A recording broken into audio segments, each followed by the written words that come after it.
franchise that gave us a plethora of sexy men like Billy and Stu, and even Kenny the cameraman deserves to be ranked. With every entry being unique and having a certain quality to them that other horror sequels wish they had, this will be a hard series to rank. What's going on, ghouls and gals? Barebones back at it again with a wacky video to entertain you all, because that's my only purpose in life. Like I said already, I'll be revealing my ranking of the Scream movies from worst to best, despite there not really being a bad film in this franchise. This video isn't an original idea by any means, so instead of wasting time, let's just jump right into it.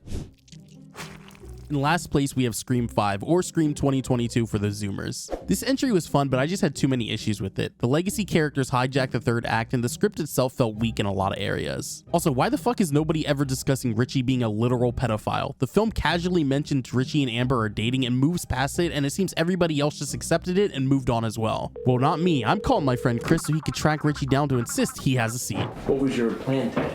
Nothing, actually. Just to hang out. Just to hang out. Yeah. Thought Scream 3 would be in one of the bottom spots, did you? Well, sorry to disappoint, because Scream 2 is here to occupy this spot on my list. Hot take here, but I feel the reason people rank Scream 2 so high is because their nostalgia won't allow them to let go, and they keep clinging on to thinking it's the most superior sequel. Sorry to be the bearer of bad news, but it's a snooze fest.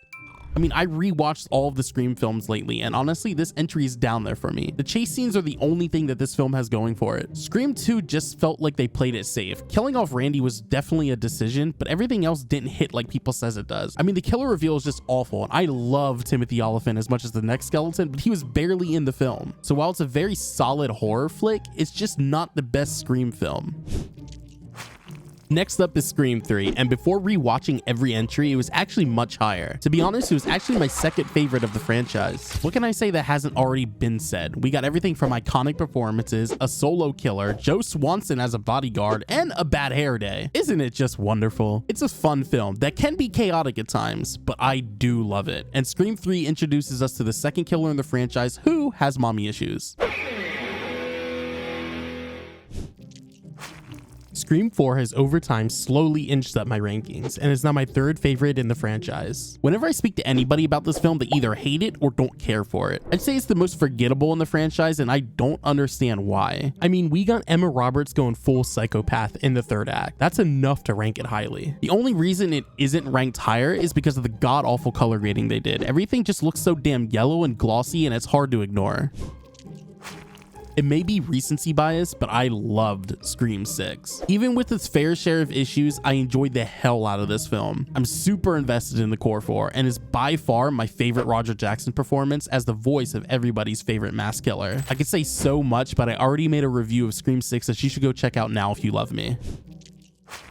Was there any question what was going to hold the top spot? I mean, it's the original and it's hard to top the OG, as we all know. In my opinion, what makes this film so legendary and is the sole reason why it's the top spot on my ranking is because of Billy and Stu. When the killers are revealed, the performances that Matthew Lillard and Skeet Ulrich give are so natural that it's almost scary. Lots of people have tried to replicate these performances when revealed to be the killer, but nobody has really come close to sounding as natural. Well, Mickey, but that's because Timothy Olyphant is just an incredible fucking actor. Regardless, there isn't anything I can say here in this video that hasn't already been said. Scream has slowly become my favorite horror franchise, and this film started it all, so that's why it holds number 1. So there you have it. That's my Scream franchise ranking. I'm sure lots of people aren't happy with my opinion, but that's the internet for you. Leave a comment with your ranking. I actually love to see how different my list is from everybody else's. But that will do it for me. I might actually review each individual Scream film in the future, as I've only done Scream 6 on this channel, but that will come later as I have some other videos I want to make first. Anyways, thanks for watching, and remember to comment your ranking and tell me mine sucks. Bye!